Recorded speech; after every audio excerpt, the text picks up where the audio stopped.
Hello അസ്സലാമു അലൈക്കും. എല്ലാവർക്കും പുതിയൊരു വീഡിയോയിലേക്ക് സ്വാഗതം.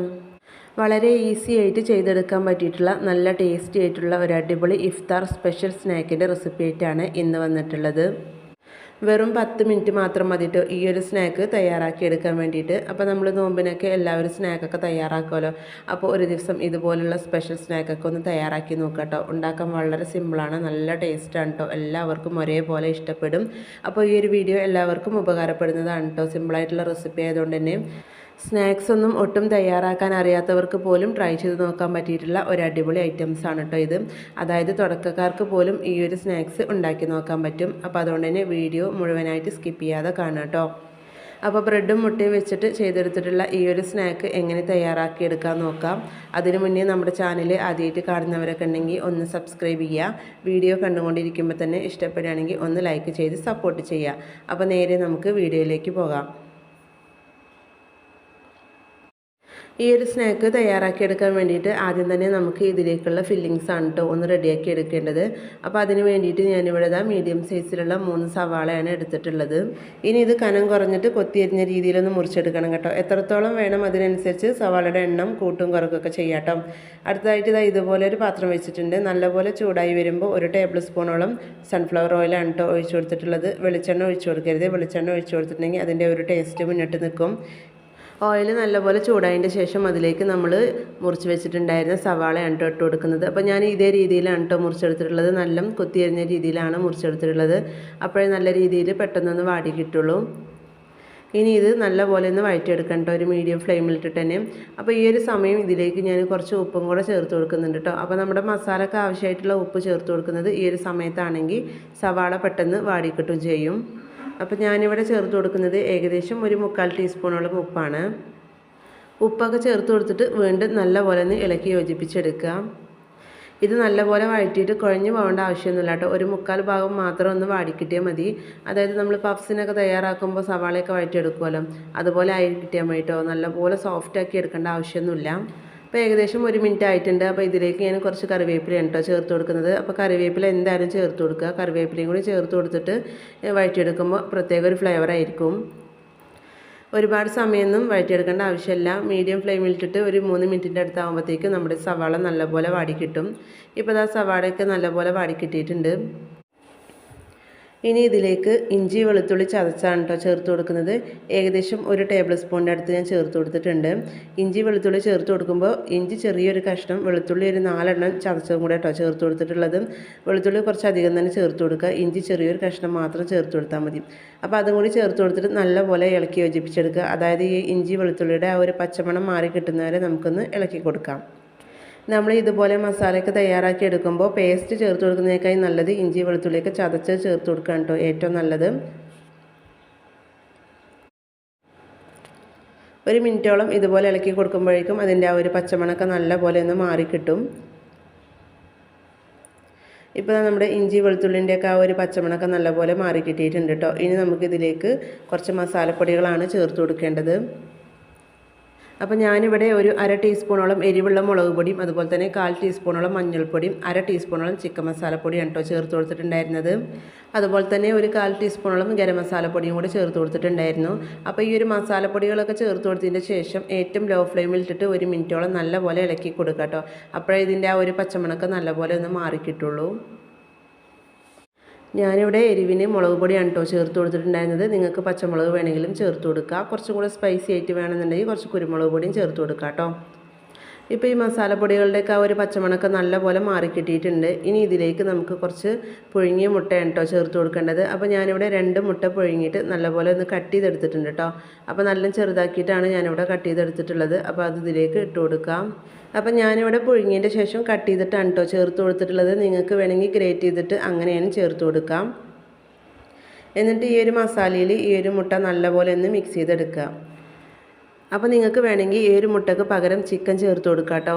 ഇനി അതല്ല ചിക്കനും മുട്ടയില്ലെങ്കിൽ ഉരുളക്കിഴങ്ങ് കുറച്ച് ചേർത്ത് കൊടുത്തിട്ട് അങ്ങനെ വേണമെങ്കിൽ തയ്യാറാക്കിയെടുക്കുക കേട്ടോ. അപ്പോൾ ആ ഒരു സവാളയുടെ ആ ഒരു മിക്സിൽ മുട്ട നല്ല രീതിയിൽ തന്നെ ഒന്ന് മിക്സാക്കി എടുത്തിട്ടുണ്ട്. അപ്പോൾ ഇത്ര മതി കേട്ടോ. നമ്മുടെ ഈ ഒരു ഫില്ലിങ്സ് ഇവിടെ റെഡി ആയിട്ടുണ്ട് കേട്ടോ.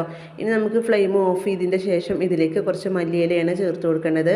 അപ്പോൾ ഫ്ലെയിം ഓഫ് ചെയ്തിട്ട് ചേർത്ത് കൊടുത്താൽ മതി കേട്ടോ. എന്നാലും ആ ചെറിയൊരു ചൂടിൽ ആ മല്ലിയില ചെറുതായിട്ടൊന്ന് വാടിക്കിട്ടും. അപ്പോൾ മല്ലിയില ഞാനിവിടെ ഏകദേശം 2 ടേബിൾ സ്പൂണോളം ചേർത്ത് കൊടുത്തിട്ടുണ്ട്. അപ്പോൾ നിങ്ങളുടെ കയ്യിൽ എത്രത്തോളം ഉണ്ട് അത്രയും ചേർത്ത് കൊടുക്കണം, ഏറ്റവും നല്ലതാണ് കേട്ടോ. ഒരുപാട് ചേർത്ത് കൊടുക്കുമ്പോൾ ഒരു പ്രത്യേക ടേസ്റ്റാണ് ഈ ഒരു സ്നാക്കിന്. അപ്പോൾ മല്ലിയിലയും കൊണ്ട് ചേർത്തിട്ട് നല്ലപോലെ മിക്സ് ചെയ്തിട്ട് ഇത് തണുക്കാനായിട്ട് മാറ്റി വെക്കാം. അടുത്തതായിട്ട് ഞാനിവിടെ കുറച്ച് ബ്രെഡ് എടുത്തിട്ടുണ്ട്. നമുക്ക് എത്രത്തോളം സ്നാക്സ് വേണോ അതിനനുസരിച്ച് ബ്രെഡ് എടുക്കാം കേട്ടോ. അപ്പോൾ ഞാനിവിടെ കുറച്ചധികം തന്നെ ബ്രെഡ് എടുത്തിട്ടുണ്ട്. ഇനി നമുക്ക് ഇതൊന്ന് കട്ട് ചെയ്തെടുക്കണം. ഞാനിതാ ഇതുപോലെ ഒരു അടപ്പ് വെച്ചിട്ടാണ് കേട്ടോ കട്ട് ചെയ്തെടുക്കുന്നത്, ഒരു കറക്റ്റായിട്ട് ഷേപ്പ് കിട്ടാൻ വേണ്ടിയിട്ടാണ്. അപ്പോൾ ഞാനിവിടെ റൗണ്ട് ഷേപ്പിലാണ് കട്ട് ചെയ്തെടുക്കുന്നത്. നിങ്ങൾക്ക് സ്ക്വയറിൽ വേണമെങ്കിലും കട്ട് ചെയ്തെടുക്കാം കേട്ടോ. ഇങ്ങനെ ആകുമ്പോൾ വളരെ എളുപ്പമാണ്. അപ്പോൾ ഇതുപോലെ ഒരു അടപ്പ് വെച്ചിട്ട് പ്രസ് ചെയ്തിട്ടുണ്ടെങ്കിൽ ഇതുപോലെ പെട്ടെന്ന് തന്നെ വിട്ട് കിട്ടും കേട്ടോ. അപ്പോൾ ഒന്നിവിടെ റെഡി ആയിട്ടുണ്ട്. അടുത്തത് നമുക്ക് ഇതുപോലെ തന്നെ ഉണ്ടാക്കിയെടുക്കാം. നമ്മൾ എടുക്കുന്ന ബ്രെഡ് ഒരുപാട് പൊടിഞ്ഞു പോകുന്ന ബ്രെഡ് എടുക്കരുത് കേട്ടോ. ഇതിലെടുക്കുമ്പോൾ അങ്ങനെ ആകുമ്പോൾ നമ്മളിത് കട്ട് ചെയ്യുന്ന സമയത്ത് എല്ലാം തന്നെ പൊടിഞ്ഞു പോകും. അതായത് ഫ്രഷ് ആയിട്ടുള്ള ബ്രെഡ് എടുക്കുക. അപ്പോൾ അടുത്ത ഇതുപോലെ ഒന്ന് കട്ട് ചെയ്തെടുത്തിട്ടുണ്ട്. അപ്പോൾ നമുക്ക് എത്രത്തോളം വേണോ അതിനനുസരിച്ച് എല്ലാം തന്നെ ഒന്ന് കട്ട് ചെയ്ത് മാറ്റി വെക്കുക. അപ്പോൾ ഇത് കട്ട് ചെയ്തെടുക്കാൻ വളരെ സിമ്പിളാണ് കേട്ടോ. ഇനി ഇതിലും ചെറുത് വേണമെങ്കിൽ ഗ്ലാസ് ഒക്കെ ഉണ്ടെങ്കിൽ ഗ്ലാസ് വെച്ചിട്ട് അമർത്തിയെടുത്താലും മതി കേട്ടോ. ഇപ്പോൾ ഞാൻ മുഴുവനായിട്ടും കട്ട് ചെയ്തെടുത്തിട്ടുണ്ട്. അപ്പോൾ എനിക്ക് ഇത്ര ആവശ്യമുണ്ട് കേട്ടോ. അപ്പോൾ അതിനനുസരിച്ച് ഞാനിവിടെ കട്ട് ചെയ്തെടുത്തിട്ടുണ്ട്. ഇനി നമുക്കിതിവിടെ മാറ്റി വെക്കാം. ഇനി ഇതിലേക്ക് മുട്ടയുടെ മിക്സ് തയ്യാറാക്കി എടുക്കണം. അപ്പോൾ ആ ഒരു ബ്രെഡ് നമുക്ക് ഇതിൽ ഡിപ്പ് ചെയ്തിട്ടൊന്ന് ഫ്രൈ ചെയ്തെടുക്കാൻ വേണ്ടിയിട്ടാണ് കേട്ടോ. ഞാനിവിടെ 3 മുട്ട എടുത്തിട്ടുണ്ട്. അതിലേക്ക് ഒരു പിഞ്ച് ഉപ്പും കൂടെ ചേർത്ത് കൊടുത്തിട്ട് നല്ലപോലെ ഒന്ന് മിക്സ് ചെയ്തെടുക്കുക. നിങ്ങൾക്ക് കുരുമുളക് പൊടി വേണമെങ്കിലും ചേർത്ത് കൊടുക്കാം കേട്ടോ. അപ്പോൾ കുറച്ച് മല്ലിയിലയും കൂടി ഞാൻ ഇതിലേക്ക് ഇട്ട് കൊടുക്കുന്നുണ്ട് കേട്ടോ. എന്നിട്ട് നല്ലപോലെ ഒന്ന് മിക്സ് ചെയ്തെടുക്കുക. മിക്സ് ചെയ്യുന്ന സമയത്ത് മിക്സിയിലൊന്നും മിക്സ് ചെയ്യേണ്ട ആവശ്യമില്ല കേട്ടോ. സ്പൂൺ വെച്ചിട്ട് തന്നെ മിക്സ് ചെയ്തെടുത്താൽ മതി. അപ്പോഴേ കറക്റ്റായിട്ട് ഇത് കിട്ടുള്ളൂ. അപ്പോൾ ഉപ്പ് ചേർത്ത് കൊടുത്തിട്ട് മിക്സ് ചെയ്തതിന് ശേഷം ലാസ്റ്റാണ് കേട്ടോ ഞാൻ മല്ലിയില ചേർത്ത് കൊടുത്തിട്ടുള്ളത്. മല്ലിയില ചേർത്തിട്ട് ജസ്റ്റ് ഒന്ന് മിക്സ് ചെയ്താൽ മാത്രം മതി. അത് നമ്മൾ ഫ്രൈ ചെയ്തെടുക്കുന്ന സമയത്ത് നല്ലൊരു സ്മെല്ല് കിട്ടാൻ വേണ്ടിയിട്ടാണ് കേട്ടോ ഈ ഒരു സമയത്ത് ഇതിലേക്ക് കുറച്ച് മല്ലിയില ചേർത്ത് കൊടുക്കുന്നത്.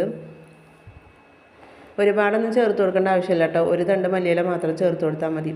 അപ്പോൾ മല്ലിയിലയും കൂടി ചേർത്തിട്ട് വീണ്ടും ഒന്ന് മിക്സ് ചെയ്തെടുത്തിട്ടുണ്ട്. ഇപ്പോൾ നമ്മുടെ മുട്ടയുടെ മിക്സ് ഇവിടെ റെഡി ആയിട്ടുണ്ട്.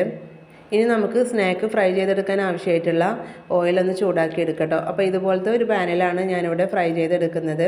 നല്ലപോലെ ചൂടായതിൻ്റെ ശേഷം മീഡിയം ഫ്ലെയിമിലേക്ക് ഇട്ട് കൊടുക്കാം. ഓയിൽ അവിടെ ചൂടാകുന്ന ആ ഒരു സമയത്ത് നമുക്ക് സ്നാക്സ് റെഡിയാക്കി എടുക്കാം കേട്ടോ. നമ്മൾ ഇതുപോലത്തെ ഒരു ബ്രെഡിൻ്റെ പീസ് എടുക്കുക. എന്നിട്ട് അതിന് മുകളിലേക്ക് നമ്മൾ നേരത്തെ റെഡിയാക്കി വെച്ചിട്ടുണ്ടായിരുന്ന ആ ഒരു ഫില്ലിങ്സ് ആണ് കേട്ടോ വെച്ച് കൊടുക്കുന്നത്. ഒരുപാടൊന്നും വെച്ച് കൊടുക്കേണ്ട ആവശ്യമില്ല. 1-2 ടീസ്പൂൺ മാത്രം ഒന്ന് വെച്ച് കൊടുക്കാം. ഒരുപാട് വെച്ച് കൊടുത്തിട്ടുണ്ടെങ്കിൽ ആ ഒരു ഫില്ലിങ്സൊക്കെ പുറത്തേക്കൊക്കെ പോകും. അപ്പോൾ കുറച്ച് മാത്രം ആ സെൻറ്ററിൽ വെച്ച് കൊടുക്കുക കേട്ടോ. അപ്പോൾ ഞാനിവിടെ 2 ടീസ്പൂൺ ഫില്ലിങ്സാണ് വെച്ച് കൊടുത്തിട്ടുള്ളത്. എന്നിട്ട് വേറൊരു പീസ് എടുത്തിട്ട് ഇതുപോലെ ഒന്ന് വെച്ച് കൊടുക്കുക കേട്ടോ അതിൻ്റെ മുകളിൽ. എന്നിട്ട് കൈ വെച്ചിട്ട് ജസ്റ്റ് ഇതുപോലെ ഒന്ന് പ്രസ് ചെയ്ത് കൊടുക്കുക. അപ്പോൾ കൈ കൊണ്ട് നല്ല പ്രസ് ചെയ്തതിന് ശേഷം പിന്നെ ഇത് കയ്യിലെടുത്തിട്ട് ഇതിൻ്റെ ആ ഒരു സൈഡ് വശമൊക്കെ ഇതുപോലെ ഒന്ന് ആക്കി കൊടുക്കുക കേട്ടോ. ഇപ്പോൾ ഫില്ലിങ്സ് ഒക്കെ വെച്ചിട്ട് നല്ല സെറ്റാക്കി എടുത്തിട്ടുണ്ട്. ഇനി നമുക്ക് നേരത്തെ മിക്സ് ചെയ്ത് വെച്ചിട്ടുണ്ടായിരുന്ന ആ ഒരു മുട്ടയുടെ മിക്സിൽ നമുക്കിതൊന്ന് ഡിപ്പ് ചെയ്തെടുക്കണം. പെട്ടെന്ന് തന്നെ ഇതിലൊന്ന് ഡിപ്പ് ചെയ്തെടുക്കണം കേട്ടോ, അല്ലെങ്കിൽ ബ്രെഡ് പെട്ടെന്ന് കുതിർന്ന് പോവും. ഇപ്പോൾ നല്ലപോലെ ചൂടായിട്ടുണ്ട്. ഏറ്റവും ലോ ഫ്ലെയിമിലേക്ക് ഇട്ട് കൊടുത്തതിന് ശേഷം വേണം കേട്ടോ ഇത് വെച്ച് കൊടുക്കാൻ. നമ്മൾ ഈ ഒരു സ്നാക്ക് സെറ്റാക്കി എടുക്കുന്ന സമയത്ത് ഈ ഓയിൽ ചൂടാകാൻ വേണ്ടി വെച്ചിട്ടുണ്ടായിരുന്നു കേട്ടോ. അപ്പോൾ അതുകൊണ്ട് തന്നെ നല്ലപോലെ ചൂടായിട്ടുണ്ടാവും. അപ്പോൾ ഏറ്റവും ലോ ഫ്ലെയിമിൽ ഇട്ടിട്ട് തന്നെ ഇത് വെച്ച് കൊടുക്കുക. അല്ലെങ്കിൽ ബ്രെഡും മുട്ടയൊക്കെ ആയതുകൊണ്ട് തന്നെ പെട്ടെന്ന് കരിഞ്ഞു പോവും. അപ്പോൾ ഞാനിവിടെ 2 എണ്ണം വെച്ചിട്ടാണ് കേട്ടോ ഫ്രൈ ചെയ്തെടുക്കുന്നത്. അപ്പോൾ ഇതിലൊരു 3 എണ്ണമൊക്കെ വെച്ച് കൊടുക്കുക. പിന്നെ കുറച്ചും കൂടെ വലിയ പാനൊക്കെ ആണെങ്കിൽ 4-5 എണ്ണമൊക്കെ വെച്ചിട്ട് നമുക്ക് ഫ്രൈ ചെയ്തെടുക്കാൻ പറ്റും കേട്ടോ. ഒരുപാട് ഓയിലൊന്നും കുടിക്കില്ല കേട്ടോ ഈ ഒരു സ്നാക്സ് തയ്യാറാക്കിയെടുക്കുന്ന സമയത്ത്. ഒരു സൈഡ് ആയിക്കഴിഞ്ഞാൽ നമുക്ക് തിരിച്ചിട്ട് കൊടുക്കാം കേട്ടോ. എന്നിട്ട് ഇതിൻ്റെ ആ ഒരു സൈഡ് വശത്തേക്കൊക്കെ സ്പൂൺ വെച്ചിട്ട് ഇങ്ങനെ ജസ്റ്റ് ഒന്ന് ഇങ്ങനെ ഓയിലാക്കി കൊടുക്കാം. അപ്പോൾ അതിൻ്റെ ആ ഒരു സൈഡ് വശങ്ങളൊക്കെ നല്ലപോലെ ഒന്ന് ഫ്രൈ ആയിട്ട് കിട്ടും. അതുപോലെ തന്നെ ഇത് ഫ്രൈ ചെയ്തെടുക്കുന്ന സമയത്ത് ഇത് മുഴുവനായിട്ട് മുങ്ങിക്കിടക്കാൻ രീതിയിലുള്ള ഓയിലൊന്നും ഒഴിച്ചു കൊടുക്കേണ്ട ആവശ്യമില്ല. പകുതിയോളം ഒഴിച്ചു കൊടുത്താൽ മതി കേട്ടോ. ഇതുപോലെ കുറച്ച് പരന്ന പാനിലൊക്കെ നമ്മൾ ഫ്രൈ ചെയ്തെടുക്കുകയാണെങ്കിൽ പെട്ടെന്ന് ഉണ്ടാക്കിയെടുക്കാൻ പറ്റും. ഇപ്പോൾ 2 വശം നല്ല രീതിയിൽ തന്നെ ആയി കിട്ടിയിട്ടുണ്ട്. ഇനി നമുക്കിത് പാനിൽ നിന്ന് മാറ്റാം.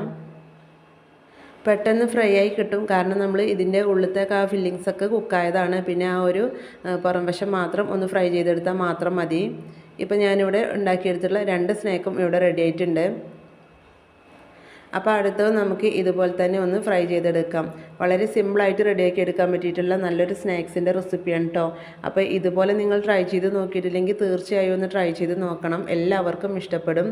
ഇപ്പോൾ ഞാനിത് അവിടെ മുഴുവനായിട്ടും ഉണ്ടാക്കിയെടുത്തിട്ടുണ്ട്. നല്ല സെറ്റായിട്ടുണ്ട് കേട്ടോ. നമ്മൾ 2 ബ്രെഡും പാടെ വെച്ച് സെറ്റാക്കി എടുത്തതാണ്. അപ്പോൾ മുട്ടയിലൊക്കെ ഡിപ്പ് ചെയ്ത് ഫ്രൈ ചെയ്തെടുത്തപ്പോൾ നല്ല രീതിയിൽ തന്നെ സെറ്റായിട്ട് നല്ല കവറായിട്ട് തന്നെ വന്നിട്ടുണ്ട്. നമ്മൾ നോമ്പ് തുറക്കുന്ന സമയത്ത് ഇതിൻ്റെ ഒരെണ്ണം കഴിച്ചാൽ മതി കേട്ടോ. അപ്പോഴേക്കും തന്നെ നമുക്ക് വയറ് നിറയും. അപ്പോൾ ഞാൻ നേരത്തെ പറഞ്ഞ പോലെ തന്നെ ചിക്കൻ്റെ ഫില്ലിങ്സ് വേണമെങ്കിൽ അങ്ങനെ വെച്ച് കൊടുക്കുക.